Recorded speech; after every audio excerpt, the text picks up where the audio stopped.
Hey, Trammel, how you doing? I'm good, Carla. How are you? I'm good. You've been busy, bruh. Well, you noticed. I have noticed. But what I also noticed is that you was at that Met Gala in I your was dandy outfit. looking super fine. Yes, honey, that was the blackest Met Gala I'd ever seen in my life. I loved it.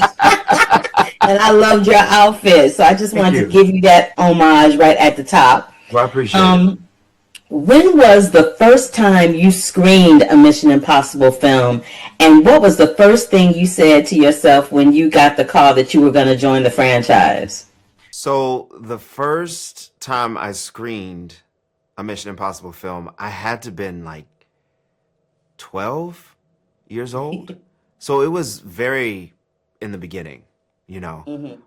And I was actually mimicking some of the stunts, tearing up the house. Oh, wait, okay, wait. Which stunt were you trying to mimic? You weren't So, trying to pretend like you was on a plane, were you? no, not on the plane, but it's the iconic one where he's going down in like mission and control and he has like the beams and he's like coming from the ceiling. Like that one. I was trying to find a way to make that happen. Balancing in between like the sheets and the tabletops and all that whatnot. It was bad. It was all bad. Do not do That that at home, kids. Um, um, and I got the call from Christopher McQuarrie, and this was right around the time of me filming Severance season two. And so there mhm, was a bit of a risk of whether or not it was going to work out for me to film both mhm. Mission Impossible and season two. But I'm so glad that we figured it out. And I was so thrilled when Chris said, "The role is yours if you want it." What did you say? Were you like trying to be cool and just like, okay, well, thank you? Or did you like lose your black mind?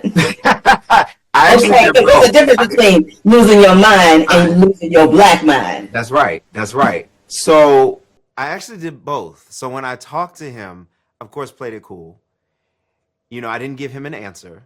I said, well, let me think about it. Let me look at my schedule and I'll get back to you.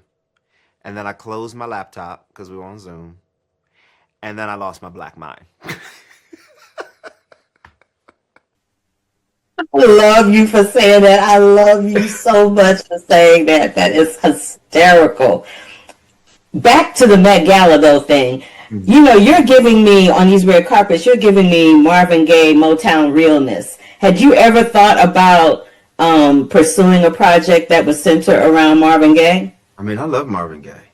So if the opportunity presents itself, yeah, I I would think you definitely need go. to make the opportunity presents itself. I think that would be a great project for you. Okay. I really You're do. giving me my assignment. I see you. Yes, Okay. I'm giving you your assignment should you choose to accept it. Well played. And let's talk about that line that you had that made me laugh. I laughed out loud when you said, what exactly is your plan? Now, this is the thing. I'm an actress too, and I delve in comedy. So when you said that, I saw the comedic elements of that. For that one line, do you do what some actors do that are a little more novice and practice saying that line a million different ways? You know the ones that I say do. they, Yes. well, what exactly is your plan? What What exactly is, is? you know what I Yeah, yeah, mean? yeah, yeah, yeah, yeah, yeah. No, no, no, no. For me, I'm very much in the moment, and Chris and Tom are so present in the work, and so there wasn't a whole lot that I needed to dig deep to get that line, because, you know, Ethan's so cryptic, so it really was a genuine question. It's like, what the hell are you doing? Like, dude, come on. I love that for you. I really do.